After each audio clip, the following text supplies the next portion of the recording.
안녕하세요, 킴변입니다.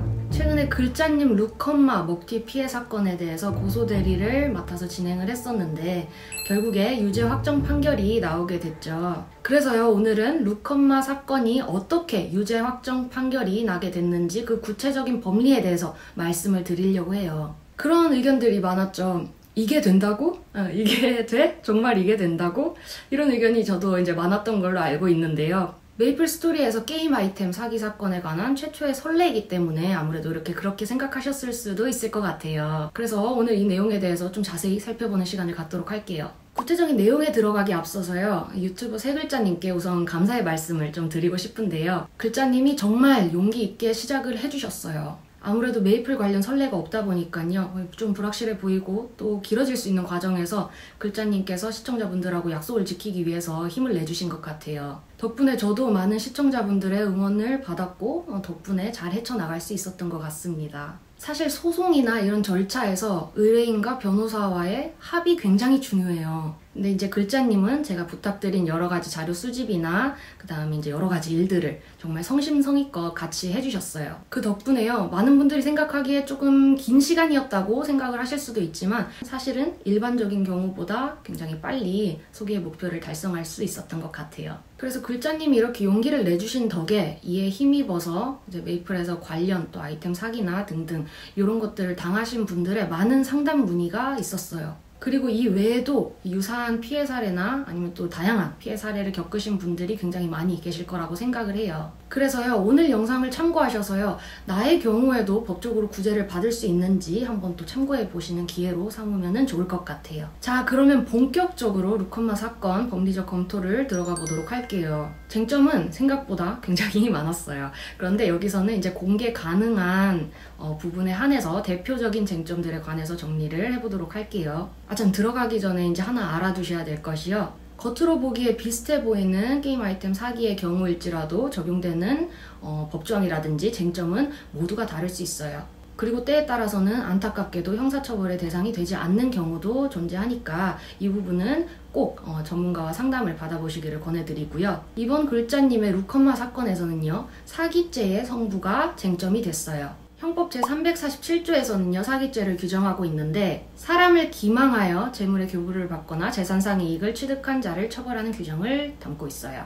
그런데 여기서 사기죄가 성립하기 위해서 반드시 갖추어야 할 요건이 있는데요. 첫 번째가 바로 기망행위예요. 사건에 대한 개요를 말씀을 먼저 드리면요. 자, 사건 당일인 2021년 2월 6일 글자님께서 루컴마 컨텐츠를 18일째 진행하던 중에 발생한 사건이에요. 그런데 글자님의 캐릭터 중 구슬 바구니와 닉네임과 코디를 유사하게 바꾼 후에 글자님과 루나 지능 1위 캐릭터 주위를 맴돌면서 기회를 엿보면서 계획적으로 사기 범행을 저지르게 된 건데요. 먼저 여기서 반드시 짚고 넘어가야 할 쟁점 중에 하나가 기망행위의 상대방이란 부분이에요. 자, 이 사건의 경우에는요, 이 피고인이 루나 지능 1위를 기망해서 이에 기망당한 루나 지능 1위로부터 글자님 소유의 루컴마 아이템을 편취한 거예요. 그래서 이 사건의 경우에 다른 사건과 구별되는 점이 바로 이제 이 부분인데요. 피기망자와 재산상 피해자가 다른 경우에 해당이 돼요. 판례에 따르면요, 사기죄에 있어서 피기망자와 재산상 피해자가 반드시 동일인임을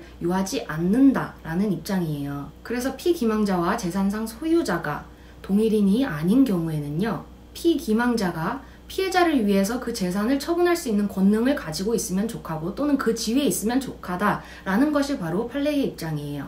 피기망자인 루나 지능 1위는 이 글자님의 루컴마 컨텐츠를 위해서 그 처분 권능을 부여받은 자로 봄이 상당하죠. 이거는 당연히 그렇게 볼 수밖에 없겠죠. 그렇기 때문에 글자님에 대한 사기죄 성립에 아무런 문제가 없다라고 말씀드릴 수 있어요. 자, 이렇게 기망행위의 상대방은 확정이 됐는데 그렇다면 과연 기망행위가 있었느냐, 반드시 살펴봐야 할 중요한 쟁점이죠. 간략하게 핵심만 말씀을 드리면요, 글자님의 구슬 바구니 캐릭터 먼저 살펴볼게요. 자, 이 구슬 바구니 캐릭터는요, 캐시 아이템을 치장하지 않았어요. 그렇기 때문에 코디나 치장을 굉장히 쉽게 따라할 수가 있었죠. 그렇기 때문에 범행의 타겟이 된 것으로 보여요. 그리고 글자님은요, 이 루컴마 콘텐츠를 진행을 하면서 상단의 왼쪽부터 순서대로 이렇게 이제 진행을 하고 있었죠. 이런 것들은 여러 차례 방송에 나갔기 때문에 방송을 당시 지켜보던 시청자분들도 이것에 대해 모두 잘 알고 계시던 상태일 거예요. 그런데 이 구슬바구니 캐릭터는요, 이제 왼쪽 상단 맨 위로부터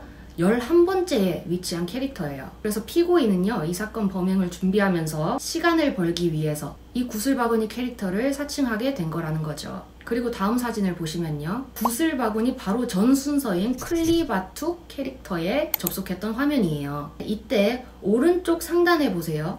구슬바구니에서 모음만 의에서 우로 구슬바구니로 바꾼 캐릭터가 화면에 나타났어요. 그리고 이 피고인의 구슬바구니 캐릭터는요, 글자님의 캐릭터와 굉장히 유사한 코디를 하고 2초도 안 되는 짧은 순간에 바로 밑으로 내려옵니다. 캐릭터가 멀리 있으면 교환이 걸리지 않기 때문에 급하게 밑으로 내려온 건데요. 이때 피고인은요, 구슬바구니 캐릭터가 방송화면에 보이지 않게 하기 위해 오른쪽 하단으로 급하게 캐릭터를 숨깁니다. 글자님 캠 화면 뒤로 캐릭터를 숨긴 것을 볼 수가 있죠. 이후 피고인은요, 글자님이 구슬바구니에 접속할 타이밍에 맞춰서요, 자신이 마치 글자님인 것처럼 속여서 루나지능 1위한테 교환을 걸게 됩니다. 그래서 이에 기망당한 루나지능 1위가 피고인의 구슬바구니 캐릭터를 글자님의 구슬바구니 캐릭터로 오인을 하게 되죠. 그래서 이 구슬바구니에게 루컴마 아이템을 건네주게 됩니다. 그 이후 피고인은 이를 편취한 뒤 잠적을 하게 되죠. 이 부분도요, 실제로 글자님이 루나지능 1위에게 교환을 거는 방식으로 이 컨텐츠를 진행한다는 사실을 피고인이 익히 알고 있었기 때문에 이를 악용하였다는 거죠. 그리고 이제 피고인이 글자님의 방송을 지켜보면서 이 사건 범행을 준비하기 위한 여러 가지 정황들이 포착이 됐는데 그 부분들은 이제 이 영상에서 공개하기는 힘들고요. 결론적으로 이러한 점들로 인해 피고인에게 기망행위가 인정되었다라고 정리를 할 수가 있어요. 자, 그리고 또 하나의 아주 중요한 쟁점이죠. 사기죄의 객체에 해당하느냐 여부예요. 즉, 루컴마, 게임 아이템이 재산상 이익에 해당하는지 여부가 또 굉장히 중요한 쟁점이 되었죠. 실제로 게임 아이템은 금전적인 거래의 대상이 되고 있는 게 현실이죠. 그렇기 때문에 교환 가치를 가지는 재산상의 이익으로 봄이 상당해요. 이런 것들이 인정이 돼서 게임 아이템도 사기죄의 객체인 재산상 이익에 해당이 된다라고 인정이 되었죠. 자, 이렇게 해서 사기죄로 벌금형 유죄 확정 판결이 나오게 된 건데요. 그래서 이렇게 형사재판은 확정이 되었지만요, 추후 이제 후속 조치가 아직 남아있기 때문에 이제 이번 영상에서는 공개 가능한 범위 내에서 말씀을 드린 거고요. 추후 글자님과 상의 후에 후속 조치를 진행할 예정이고요. 앞으로도 글자님의 모든 일들이 잘 풀릴 수 있도록 시청자분들께서 많은 응원을 해주셨으면 좋겠고, 저도 기대에 부응하기 위해서 열심히 하겠습니다.